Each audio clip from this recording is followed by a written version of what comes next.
Construction champions, it's your host, Ron Nussbaum, and we're here for another week and another great episode. We're about ready to get into your mind and what separates you from being the construction champion you can be and the one you are today. I'm super excited for our guest here today. Dave, it is great to have you with us. Oh, it's great to be here, Ron. Great to be here. I'm so excited. I'm excited too. Why don't you take some time here and tell all the construction champions out there who you are, what you do, and what brought us here today? Yeah, man. So my name's Dave Goodall. I was the 70s kid, the tree climber, building ramps, jumping bikes, probably full of ADD, undiagnosed dyslexic, and probably till high school. So I was that kid, super curious, off the rails, right? Probably would have been put on medication, but went through life, going through school, thinking I was an idiot because dyslexia, I struggled to comprehend. Got obsessed with some of the math and stuff, and thankfully, I grew up right-hand man to my grandfather. He ran a countertop manufacturing plant back in Columbus, Ohio. He did manufactured countertops, and his biggest client was Ryan Homes back in the 70s. So he had a little 3,000 square foot shop. I was in there all the day around sawdust and dirt and grit and grind. And unfortunately, he passed away when I was around 10 or 11 years old. So I think that's what planted the seed of entrepreneurship, seeing my grandfather just in the community, loved to build connections and networks and that kind of stuff. And anyways, I got out of high school. Not a smart kid in between my ears is what I thought, but ended up going to an engineering school, got a double E electrical engineering school degree, and spent 22 years in the IT tech industry and services, professional services, implementation, integration. And I was actually part of the team that did the voice over IP integration, analog to digital voice chips and all that stuff. So my clients were Fortune 100s, big names. I won't mention them here on the radio, but we all know those Fortune 100s, right? And that's where I spent 22 years of my career. I realized in my 30s, I was miserable. I was fat, miserable. I was married. I had kids, loved my wife, loved my kids. My oldest daughter was diagnosed autistic. My youngest was dyslexic. So now I've got neuroatypical kids. I married a beautiful honor student because she's like, what do you mean comprehension, neurodiversity? Like we were on this whole path of educating my wife of we think differently. So what I've learned is with my dyslexia is I see things other people can't. I'm pattern recognition. And with my ADHD, I'll take action where others won't. So I went back and got obsessed, and I got a master practitioners in neuro-linguistics programming. We create our world with our words. Tap mental is a word language bubble. Our words dictate what we will create and how we will experience life. So about 5 years ago, when I was laid off from the tech world, I jumped in, learning all this master practitioner with neuro-linguistics and all the journey of neurodiversity. And ironically, the clients that showed up were all from the construction world. It's just, I don't know if it was just my grandfather planting that seed in me, but I just resonate. My dad was an Air Force C-130 onboard electrician. So I was always carrying the toolbox with my dad, and we were fixing phone lines and wiring stuff. So as a kid, I was always getting my hands dirty and figuring out how things work. So yeah, so I think it was a natural transition. Once I learned all about, the neurodiversity, the language patterns, how to rewire our brain, how to rewire our thought patterns, and how to set ourselves up for success in between our ears is where it starts. Then we use our gifts on top of that. I'll leave it at that. That was a lot. I'm sorry, I went winded. No, hey, it's all good because what you're talking about is, I think, so critical and something that we overlook all too often. So I'm going to jump right in there. And I'm going to ask you the $1 million question, and that is, what makes a construction champion? I think it's the one is that we talked about it earlier is having the what if principle, right? A lot of my clients were in industries, and we've always done it that way, right? And a lot of my business owners are like, well, what if we didn't? What if we did this way? What if we made it better? What if we made it easier? It's this what if curiosity with these business owners. But where it breaks down is they get the what if, they'll take action, but then their limiting beliefs and maybe their mental brain doesn't have quite the muscles needed to be successful and happy about it. So that is where your magic happens. Yeah. How do we work through that? So I mean, we have guys from college education to high school education out there running these companies, going from nothing to a million, from a million to five. Guys get, up to 10, $20 million in annual revenue, still dealing with exactly what you're talking about. I know I've been there. I've felt that. We've worked through some stuff together personally. That's why I'm so excited to get you on here and start breaking that down for everybody out there. Is how do we start getting past that and become the best version of ourselves? Yeah. So, at Tap Mental, if you look at my shirt here, it's a language bubble, right? With our words, we create our world. And what we don't know is on our journey, we're born without an unconscious. So we can't consciously think. Our conscious database has to reference our unconscious database to take action. And the unconscious database is full of our thoughts, feelings, and emotions from past experiences. What we don't realize is our first 7 years in life is our program years. What we see, hear, and feel from our mom, dad, grandma, grandpa, teachers, coaches, etc.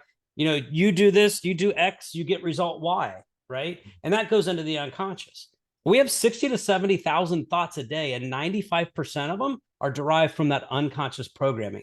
So we're basically allowing that 7-year-old version of ourselves dictate what we will and won't do, right? So we might get to a point where we're taking action in a business, we're growing out. I mean, we evolve, right? But our foundation's on that 7-year-old.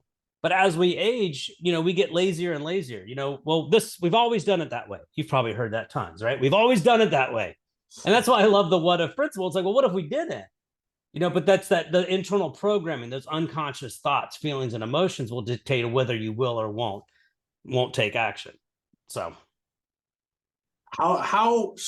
so I mean, this fascinates me because I think the potential that you can unlock by working through this kind of stuff. So work with a lot of guys in the construction industry and have taken a lot of guys to high levels, like unlocked some powers that they didn't know they had to take their companies to places they never thought they could go. What are some of those things that you see when you start working with these guys that are stuff that is just light bulb moments for them? It's funny you ask. It's one thing I've learned with these business creators, developers, and owners. A lot of them are visionary, but suck at operations. Because here's the story. Here's what happens, right? They're like, well, I hate doing this task. Everybody else does too. And that's not always true. A lot of the times the visionary aren't the greatest doers, right? So it comes to developing the team. And a lot of these business owners are great visionaries and inventors and creators, but they're not great communicators and delegators. Right? So, and because it's like, well, if I don't do it, it's not going to get done. Well, what if you figured out what needs to get done, figure out the bare minimum, and then find someone on your team that would love to run with that? I had an issue a couple of years ago where I had a guy paying an operations officer a 6-figure salary. We figured out he wasn't doing the job entirely well. We allowed the owner to assess his value system, and we basically built the values, set them in the business. We put boundaries around the values. We started holding people accountable to the values. And that operation officer is like, oh, wow, this is hard. I actually am accountable and I have to do my job now. So we basically forced this guy to leave, but the owner's sitting there like, I don't want to go back to that chair. And I'm like, well, what tasks don't you want to do? And he basically listed 5 tasks. He pulled his inner circle in and said, hey, I've got five tasks that need to be done on a weekly basis. Who wants them? And he was amazed at how many hands went up. So he let a guy leave for $100,000. He now put $100,000 back in his pocket. He had 4 team members. He delegated these and then gave each one person like a $5,000 or an $8,000 raise. He saved money and delegated the roles that he didn't want to do. Right? It's that simple, but we make it hard because we're so scared of, well, if I don't do it, it's not going to get done. Yeah, so what you just said, I think, has a lot to unpack right there. But the main thing is making that list of what you don't want to do. Because we all have stuff that we're really, really good at, but a lot of us aren't good at making that list of stuff we don't want to do. Because we just feel like, let's just do it. Let's get it done. I know I'll knock this out real quick and I'll be on to my next thing. But that's what starts to hold us back from the next thing going on. There's something about a kinesthetic, a physical action, right? And it's funny you just said that. I've got a book right here. It's got 2 books in it. It's a little cover, but it's got this first book right here is I hate. And right here is the I'm so grateful now that, right? It's most of my clients can come to me they're like, I can tell you what I don't want, but I struggle to tell you what I want. I mean, because we're so embedded in the shit, right? It's like, man, I'm so like up to here, I can't even figure out what I do want. So a lot of the tasks I give to my owners is like, hey, first thing before you go to bed, the things that showed up that you hated today, get them down on paper. Right? Write it, just get it out. Like, we're gonna get the I hate. And then the next one is, hey, once this is gone, what doors would open up for me? So I gotta figure out what I don't want to figure out what I do. Because that's kind of like what I figured that what God universe does to us. It's like, hey, I'm gonna give you an obstacle. You asked for this, but I'm gonna put this pothole in front of you, and you're gonna have to figure out how to get through it, around it, over it, whatever. But once you do that, now you have the muscle to get to the other side to get exactly what you want. Yeah, and that it's never as easy as we think it's going to be to do that and to develop those muscles. But once we have them, you can start to do it at another level, and it helps you just continue to work through that. And because what you hate and what you love, that's a changing thing. Like, that's something that evolves with you, not just sticks around. Like, if you're growing, continuing to evolve, your business is growing, that stuff, that list, that's a practice that continues on, because there's going to be new things that you hate. There's going to be new things that you love. And, I think I don't do a good enough job of that now today, because I'm continuously evolving. And I know a lot of our listeners are out there as well. And we need to focus in on that. Like, what is the stuff that I just don't like doing? Because what I've found is that stuff would drag you down. Yeah. Well, you just unpacked a bunch of stuff there. What I've learned is I took this assessment years ago called Energy Leadership Index Assessment. Being a double E electrical engineer, I've learned that, I love Nikola Tesla, Albert Einstein. Everything is energy, and energy is magnetic, right? So like energy attracts like energy. If you're in defense, how many football teams? Let's create an analogy. How many football teams win a Super Bowl season completely by their defense? Not very many. Yeah, right? So Not these days. If we're always on defense, we're always looking for the fight. And energy is like a magnet. If you're always looking for that next fight, that next shit show, whatever you want to call it, right? It's going to show up, right? So we need to have a good balance of offense and defense, right? So I had a client last week. We were having a great conversation, and she was just like, I just don't want to mess things up. I just don't want to screw it up. I just don't want to screw it up. And I was like, what if you switched your language to, I want to do the right thing? Like, say it out loud. I don't want to mess it up. How does that feel? And it's like, hey man, I just want to do the right thing here. It's an energetic shift, and it really attracts, it opens up a new opportunity. Like I said, our words create our world. And if we're constantly in a defensive state, we're going to create opportunities. It's going to require you to use your defense. And although we need to have a strong defense, but it's like, we need to think more on the offense. Like, what are we creating? What are we going? What's our goal? What are we going towards? But if you're constantly back here building the wall of defense, you're not going to be able to score. You're going to be constantly getting set back. Yeah, I mean, that's to me, that's so relatable. And anytime when you're building anything, you have those moments where you just kind of go into defense. Like you said, when the shit show happens, like, that's our natural response. I was in the Marine Corps. Like, your natural response is just to go into what you know, lean on those skills, those abilities. And unfortunately for most of us, it's not the push, it's the defense. Right. Like, it's like you hunker down here and you evaluate what's going on and figure out how you can make it out. Yeah. And make it out alive. And all too often, that's what ends up happening. Instead of us going, let's just run.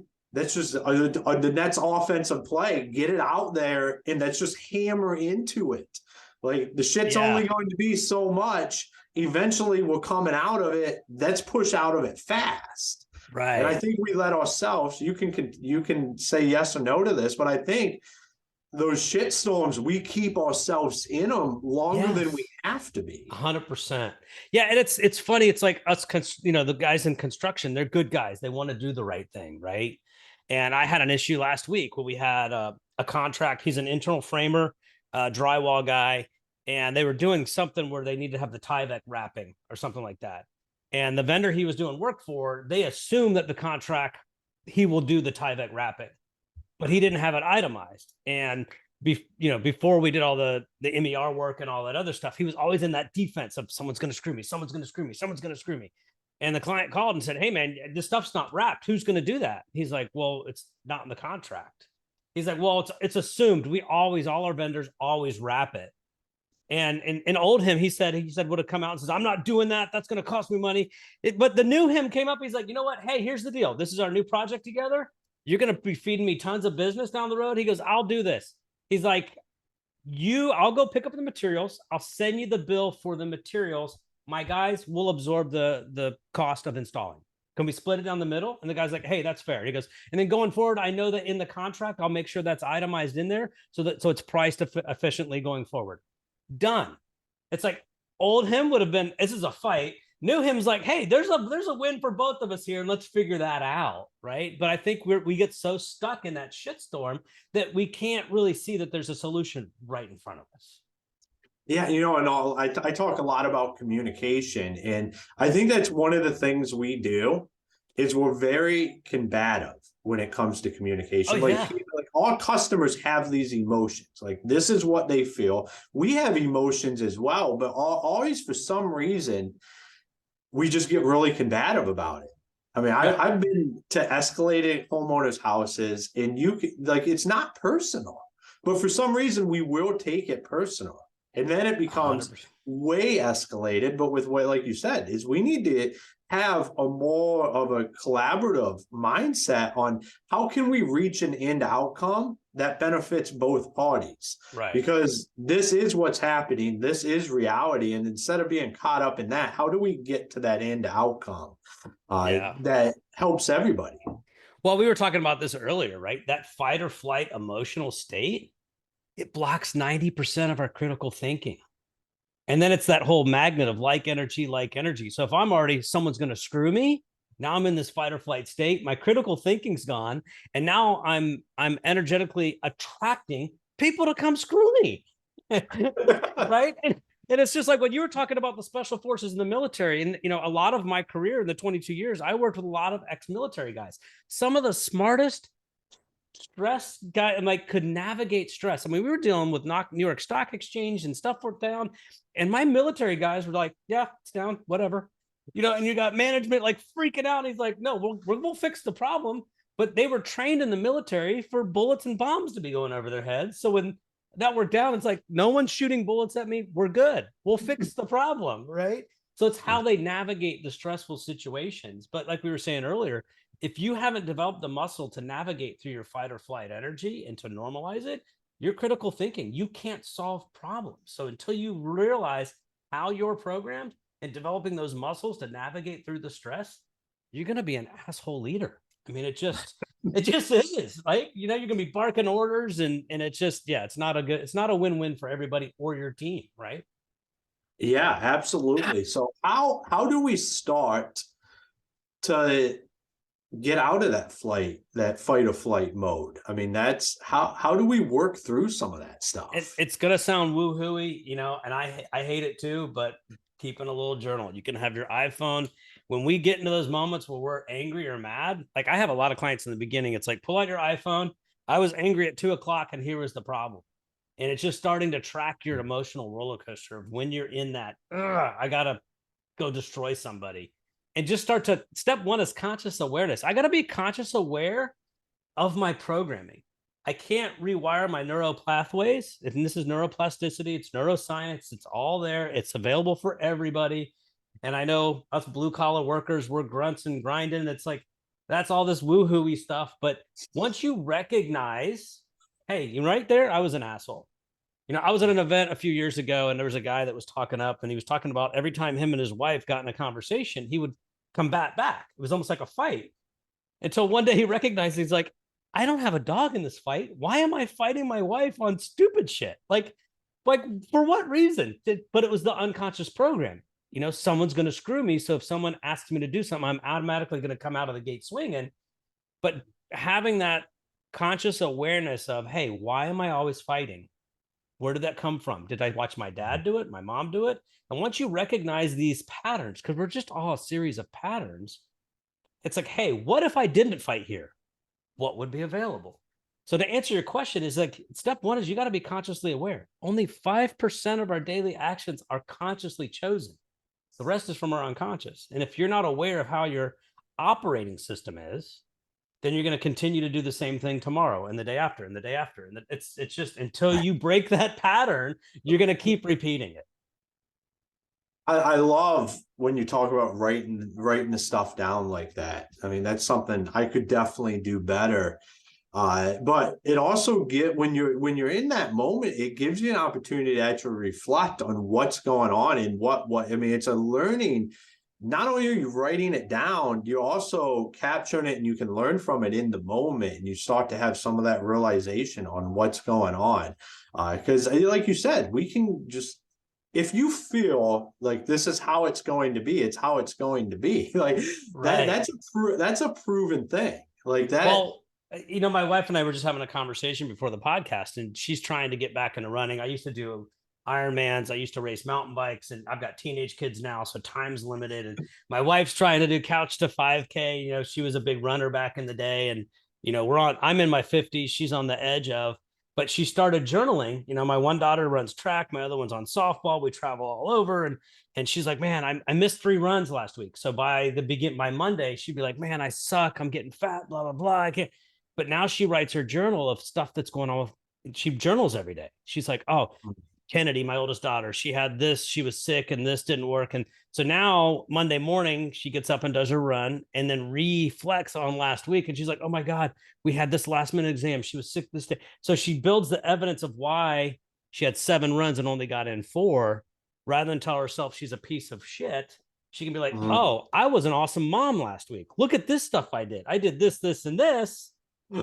Now how do we plan for this week so we can create the defense and offense to be successful? And then maybe this week I can get 5 runs in. So but if you don't have the data, you can't go back and reflect on what did you win with last week, right?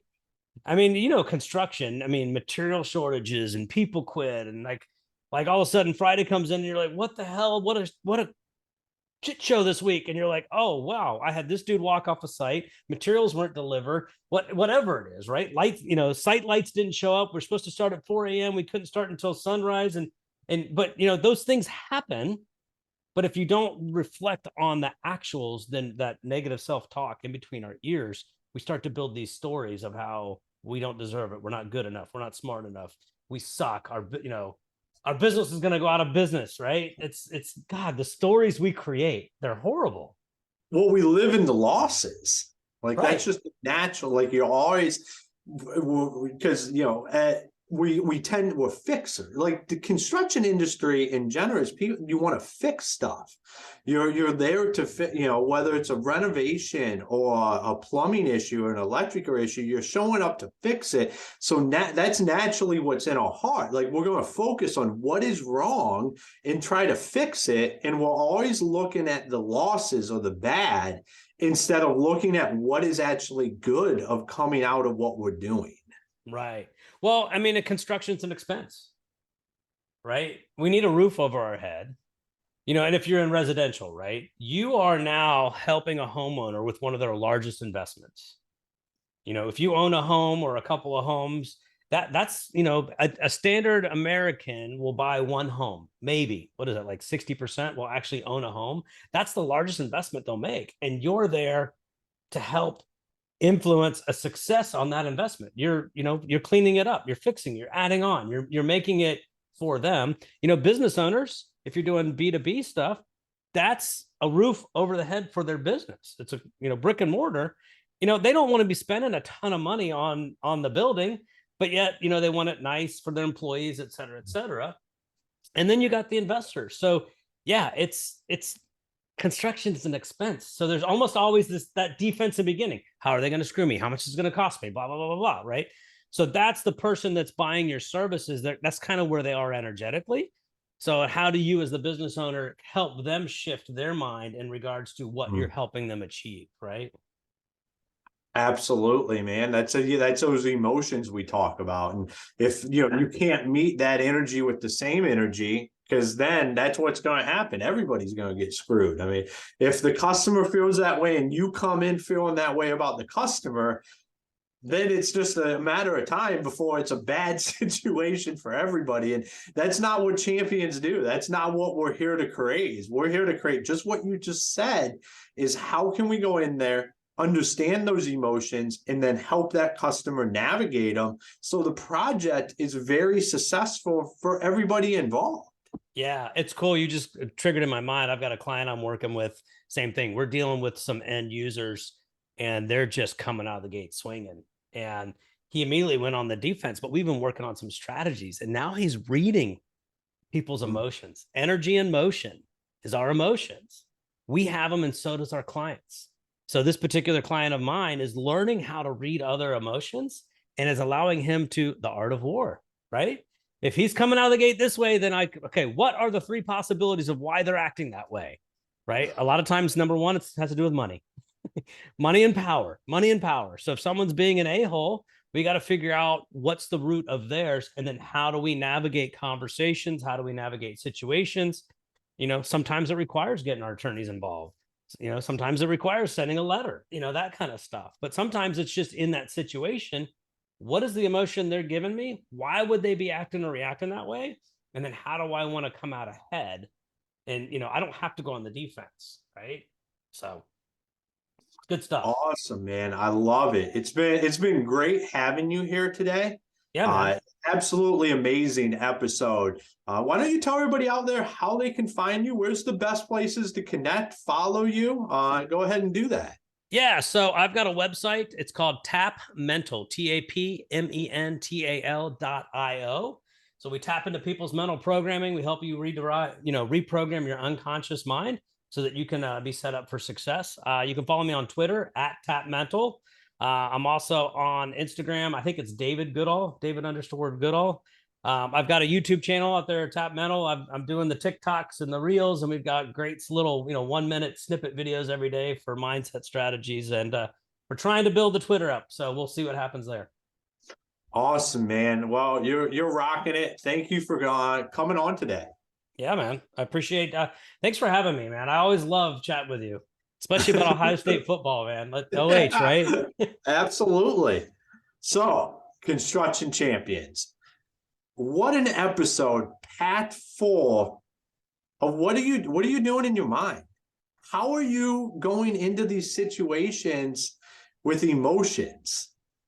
Because like we just touched on, if your customer is standoffish and they feel like you're there to rip them off and you come in feeling like they're there to rip you off, what outcome can we expect?